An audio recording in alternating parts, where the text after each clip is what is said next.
How's that for a backdrop?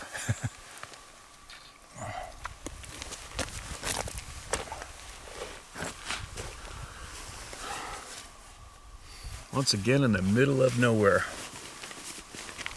And now I got a few minutes to read some emails from the middle of nowhere again. Oh no. I backpacked up here, got flown in by bush plane. I screwed up my pack. It was so heavy, it was about ready to make me puke. Put way too much food in it. And some other things, but whatever. A few years ago, I tried to get into the spot. From about, 50 miles back that way. We made it to the top of that mountain right there. That highest peak. I stood on the top of that a few years ago. It was pretty wild. And then a blizzard came in and squashed our tents. We had to hike out of there in 2 feet of snow. It's really sucked.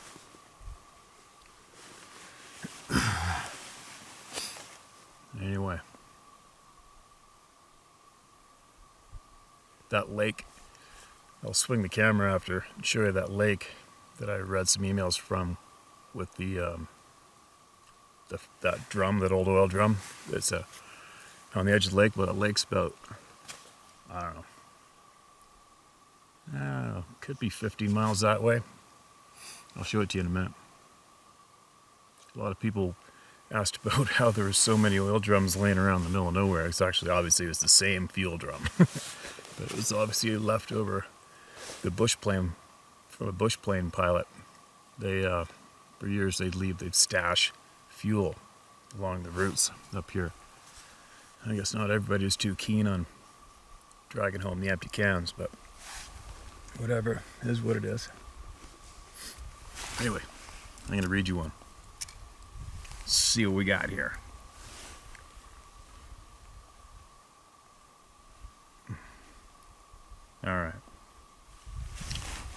All right, listen to this.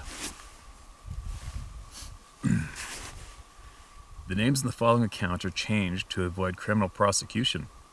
Both I and the man who told me of the incident are holders of now inactive top-secret clearances issued by DONCAF, Department of the Navy Central Education Facility. I don't know if the details of the incident are still classified. This is why I have changed the names. I apologize in advance for the cryptic nature of the story. However, I have known this man, I'll call him Jim, and served in combat with him for many years. And I have and will stake my life on his integrity. Oh, we've already heard this one. I already read that one, sorry. Let's start again. Listen to this one. Hey, how's it going? So I saw something recently on TV that made me decide to tell you my encounter with something a couple of times now. First of all, I live in a small city in central Alberta, Canada, where I would say things like this aren't supposed to happen. Things like this you hear of happening in the mountains and various other places, but not here, which is why I'm dumbfounded by what I'm sure I saw. One day last summer, I stumbled upon a parking lot at the edge of town. I kind of just turned out there at the edge of town where it's not really close to anything. There's one of those red garbage cans that wildlife can't get into because of how it is shaped and the fact that there's a handle on it that requires a hand with an opposable thumb to operate. There's also a brick house that's supposed to clean itself. There's also a brick outhouse that's supposed to clean itself after any time someone uses it. Right beside that is a trailhead for multi-use pathway that goes through the trees and around the small lake that's part of the town. While I was having a smoke, I thought that I should bring my bike here and go for a ride down there. So the next day I brought my bike and rode around the lake. It's about a 10-mile ride to go all the way around and get back to the start where the trailhead is. Anyway, as I was riding through the trees, I could hear something big moving through the trees. I stopped and tried to see what it was, but I couldn't see a thing in there because the bush in there was actually pretty thick. Not being able to see anything in there, I got back on my bike and rode on. A couple days later, I stopped at the same parking lot for a cigarette on my way home. It's a nice place it's a nice, quiet place with very few people around. It's a nice, peaceful place. It's between 11:30 and 11:45 at night when I pull in there and the sun hasn't long been set. A full moon is rising in the east behind the trees in the far end of the parking lot. I get out of my car and light my smoke. I take a drag off it, and I hear the lid of the red garbage can dropping shut. It's loud enough that I turn my head to look. I can't really see because that part of the parking lot doesn't have much light from the rising moon because of the thick trees. I think that I can see something moving, but I can't see clearly enough, so I shrug it off. The breeze then changes direction, and that causes the smoke from my cigarette to drift straight into my face, so I turn around. I'm now facing north and away from the brick outhouse I mentioned earlier, which is on the south side of the parking lot. I'm still parked by it right near the west end of the parking lot. The parking lot stretches to the east where I'm parked, maybe 6 or 7 yards. Then there's a sign at the end and some posts with reflectors on them, and then another garbage can. There are trees on 3 sides of this parking lot and a field on the north side of it. So I'm smoking away, and out of the corner of my eye, way to my right, I think I can see something moving. So I turn and look, but whatever was moving stopped, and therefore I can only see a large shadow-like thing there. I'm about to shrug it off when I notice that whatever that shadow is casting a shadow now on the parking lot's pavement. The light on the moon is behind it, and some of it's getting through the trees, which is causing a shadow on the pavement. I'm not sure what I'm seeing, so I look intently at this dark thing standing there. I notice that the top of it is pretty much even with the top of the sign on the signpost. All of a sudden, I see the reflector on one of the smaller posts at the tree line is coming into view and then going dark, over and over, as if something is moving side to side, intermittently blocking out the light that's being reflected. I'm beginning to get afraid because now I realize that there's actually something standing there. Something that can't really see clearly, and it's also something rather big. I then start to hear what sounds like a rumbling sound coming from that general direction. There shouldn't be any sound coming from that direction because there are no businesses or even any houses in that direction. It's just wilderness over there. Suddenly I can feel a huge amount of fear. It started at my feet and quickly went up the back of my legs and then my back until I could feel the hair on the back of my neck standing on end. I put out my smoke, jumped back in my car, and then got the hell out of there. Anyway, I pretty much completely forgotten about that when I found myself pulling into the same parking lot last Sunday night for another smoke on my way home. As I was pulling in, I remembered the incident and turned on my bright lights to survey the parking lot in a big circle before stopping for my smoke. I saw nothing, so I stopped and got out of the car.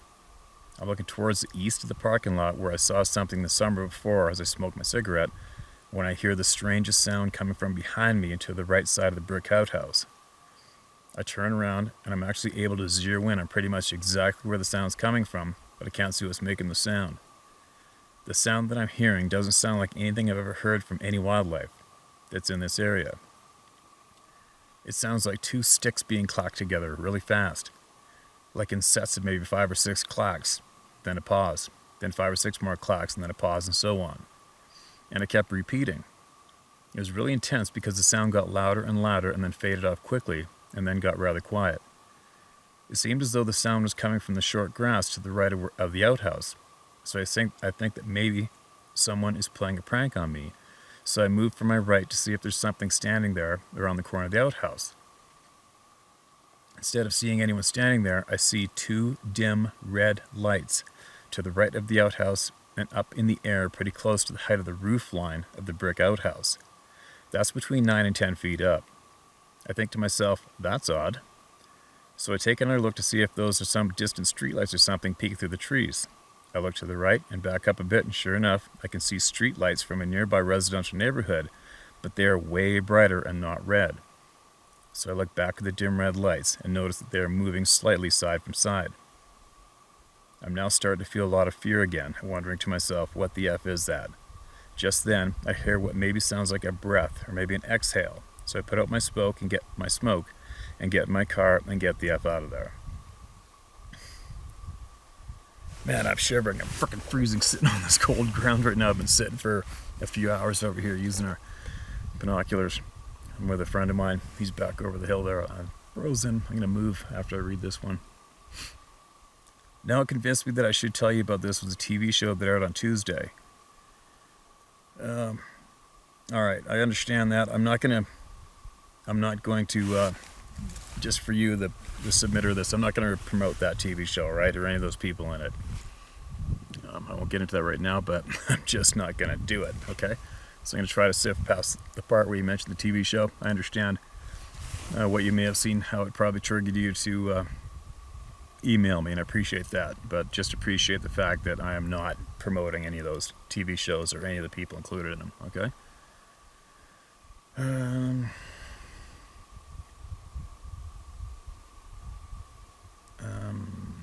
Alright, here we go. After you watched the show, you claimed your heart was racing. I couldn't believe what I was seeing. It was then that I said I need to tell somebody about what I saw, and you were the first one I thought of because every time you post a video, you post people's stories without judgment, and I appreciate that. I've been listening to the stories you tell from other people who have heard various encounters on your channel for a while now, and I've noticed that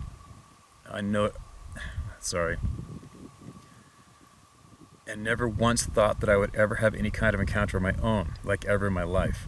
I'm not going to tell you that I actually saw a Sasquatch because, to be honest, it was really dark there on Sunday night, and I couldn't actually see anything except for those two dim red lights that seemed to be moving slightly side from side. But I saw and heard something. Anyway, I'd be honored if you posted the story sometime. By the way, I gotta tell you that it's okay if you don't believe me. Most people wouldn't anyway. That's kind of why I'm not really revealing a lot about myself or where I specifically live, but I do know this really happened. My name is Peter, and this is a true story. Thanks, kindest regards, Peter. P.S. I also believe, from all the stories I've heard, that Sasquatch are sentient beings that we should just leave alone and never harm. I hope you feel the same way. Thanks again. All right, Peter, thank you for sending that email in, and I'm sure you know by now that you're not alone. There is literally thousands of people seeing the exact same thing you have, okay? And I'm actually going to write quite a bit about that in the second book that's going to be coming out. One entire chapter is going to be dedicated to why these beings are not monkeys or apes. It's very, very obvious why. And but it's not obvious why. But it's not obvious why many of the known names in the so-called Bigfoot Sasquatch community will not acknowledge that these beings are not an unrecognized monkey or ape when they know they aren't. But anyway, I think I'm going to swing around to another rock here, and I'm going to use that backdrop over there at that lake in the distance, the one that you guys saw in the previous video where I was leaning up on that fuel drum. When you look at that lake, right at this very end of it, on the straight end, the back, is where I made those videos from there a month ago. But anyway, there you go. There was another one. It's just not going to end.